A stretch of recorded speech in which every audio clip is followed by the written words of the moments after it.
नमस्कार, आप देख रहे हैं केबीसी न्यूज। मैं हूं आपके साथ रोशनी। केंद्र सरकार के 3 नए कृषि कानून के खिलाफ आज शेखपुरा जिला समाहरणालय के समक्ष महागठबंधन के नेताओं ने जोरदार धरना प्रदर्शन किया। इस धरना में कांग्रेस, सीपीआई और माले ने बढ़ चढ़कर हिस्सा लिया। नेताओं ने धरना के दौरान केंद्र सरकार के खिलाफ जमकर नारेबाजी करते हुए कहा कि केंद्र सरकार ने जो 3 नए कृषि कानून लागू किए हैं वह किसानों के हित में नहीं है। सरकार 3 नए कृषि बिल लाकर किसानों के हक को छीनने का काम कर रही है। सरकारी व्यवस्थाओं को कॉर्पोरेट के हाथ सौंपना चाह रही है। केंद्र सरकार की मनमानी और तानाशाही रवैया अब नहीं चलेगी।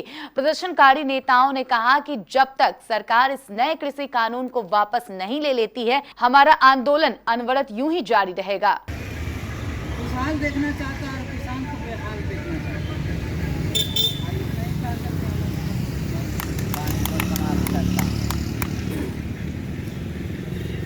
साथियों, अनुरोध करेंगे सीपीआई के नौजवान नेता गोलू जी से कि वो अपनी बात रखें।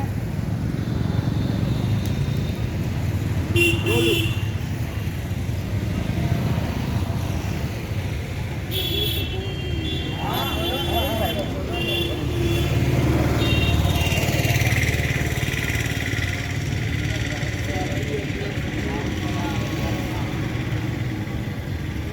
भारत किसानों का देश, 80% लोग भारत में कृषि पर निर्भर करते हैं। और जो आज जो किसान का हालत है, नरेंद्र मोदी के नेतृत्व में, जो आप तमाम लोग मीडिया बंधु भी देख रहे हैं और तमाम जनता लोग देख रहे हैं टीवी के माध्यम से, मोबाइल के माध्यम से, कि किसानों के साथ जो अत्याचार हो रहा है, किसानों के विरुद्ध में जो 3 कानून लाया है, उसके विरुद्ध में दिल्ली में, हरियाणा में, पंजाब में, पूरे भारत के अनेक सब राज्य जो किसान उनके खिलाफ में उतरे हैं। जो किसान के लिए कानून बनाया है वह किसान को वह कानून मंजूर नहीं है, तो माननीय नरेंद्र मोदी जी को यह कानून को बदल देना चाहिए और किसान के हित में उनको काम करना चाहिए, क्योंकि किसान ही देश का रीढ़ है। किसान अगर नहीं रहेगा, किसान अगर खुशहाल नहीं रहेगा तो भारत खुशहाल नहीं होगा। किसान अगर खुशहाल होगा तो भारत खुशहाल होगा। अगर वो सच्चा विकास चाहते हैं तो किसान के मांग को पूरा करें। और मैं इनको देख रहा हूँ, किसान के साथ जो ये अपने नेतृत्व में वादा करते हैं, मजदूरों के साथ, नौजवानों के साथ, बेरोजगारों के साथ एक भी वादा कोई पूरा करने का काम नहीं कर रहे हैं। ये सरकार सिर्फ पूंजीपतियों को लाभ देने के लिए काम कर रहे हैं। इनके नेतृत्व में जो गरीब व्यक्ति है वो गरीब होते जा रहा है, जो अमीर है वो अमीर होते जा रहा है। और यह जो नियम है 3 कानून किसान के विपरीत में, यह तीनों कानून को मैं संक्षिप्त रूप से बताना चाहता हूँ कि पहला कानून जो है जमाखोरी को बढ़ावा देना। पहले जो था यह कानून जो था कि कोई भी व्यक्ति, कोई भी पूंजीपति किसी भी खाने पीने की चीज के वस्तु को भारी मात्रा में संग्रह नहीं कर सकता है। यह पहला कानून था।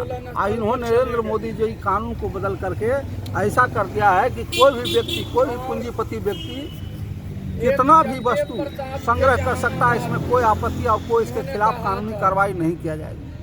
दूसरा कानून कॉन्ट्रैक्ट फार्मिंग, जो कृषि हम लोग करते हैं, हम भी किसान का बेटा है, हम लोग भी किसान का बेटा, हम भी किसानी करते हैं।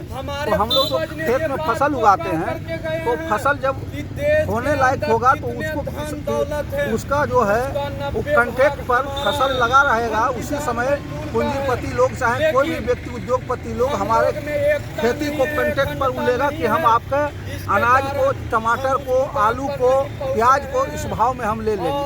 उसके बाद जब वो हमारा फसल हो जाएगा तो फिर वह धोखा देगा कि आपका जो हम 10 रुपये किलो आपका प्याज कहे थे, तो आप किसान कहेगा कि लीजिए, तो कहेगा कि नहीं, हम 10 रुपये किलो आपका प्याज नहीं लेंगे, क्योंकि आपका प्याज छोटा है, हम लोग तो बड़ा प्याज का दाम लगाएंगे। आलू आपका छोटा साइज है, मसूर आपका जो है उसमें मिट्टी मिला हुआ है, तो अट्टा मिला हुआ, अनेक तरह का बात बोलेगा। तीसरा जी तीसरा क्या था? तीसरा जो न्यूनतम समर्थन मूल्य है जो पूरे चल रहा है। हम लोग के किसान कांग्रेस के जहां राज्य में शासन है, मध्य प्रदेश, छत्तीसगढ़, राजस्थान में जहां था, अभी तो मध्य प्रदेश में मेरी सरकार चली गई, लेकिन वहां जब सरकार बनी तो वहां के किसानों के सबसे पहले किसानों का कर्जा माफ़ कर दिया। जो किसान का कर्जा था सभी को माफ़ कर दिया गया। दूसरा नंबर, जो किसान अनाज उपजाता है उसका न्यूनतम समर्थन मूल्य लागू किया, और जो भी सरकारी गोदाम बना करके हर प्रखंड स्तर पर प्रखंड में गोदाम बनाकर सरकारी पदाधिकारी को बैठा करके सभी किसानों के अनाज को संग्रह किया गया, और प्रति कुंटल बोनस भी दिया जा रहा है तीनों राज्य में। यह कांग्रेस की सरकार पहले से भी करते आई है और आज भी कर रही है। किसानों के साथ अगर कुछ भला करेगा तो कांग्रेस पार्टी करेगा। हमारे तमाम महागठबंधन के साथी इनके सहयोगी हैं, वही करेगा। और जो किसान हमारा जो तीनों कानून है अभी जो लागू कर रहा है, तीनों कानून में अभी जो नरेंद्र मोदी लाया है तो वह जो है सरकारी गोदाम खोल करके ले रहा है। तो इनका कहना है कि नहीं, प्राइवेट गोदाम भी, जो पूंजीपति लोग हैं प्राइवेट गोदाम खोलेगा तो पहले तो वो प्राइवेट गोदाम खोलेगा तो हमारा 1700 रुपये कुंटल है, तो वो कहेगा भाई कि हम 1800 रुपये कुंटल लेंगे, लेकिन कुछ दिन के बाद वो किसान को धोखा में डालेगा। क्योंकि जियो का जब मोबाइल लॉन्च किया था तो फ्री बात होता था, बहुत कम पैसा में बात होता। आज क्या स्थिति है आप देखिए। इसलिए पहले उसको टारगेट करेगा, टारगेट के बाद धोखा देगा। इसलिए किसान स्वतंत्र है, अपना खेती है, अपना अनाज है, कड़कती हुई ठंड में, चिलचिलाती हुई धूप में किसान अन्न उपजाता है, इसलिए उसको स्वतंत्र होना चाहिए। और किसानों के प्रति सरकार का जो रुख कड़ा है उसको नरम करके किसान के समझौता को मान लेना चाहिए। इसलिए कि जिसके लिए आप कानून बना रहे हैं वही अगर उस कानून को नामंजूर कर रहा है तो आपको इसमें क्या आपत्ति है? आपका नाम? सुंदर साहनी, जिला अध्यक्ष कांग्रेस।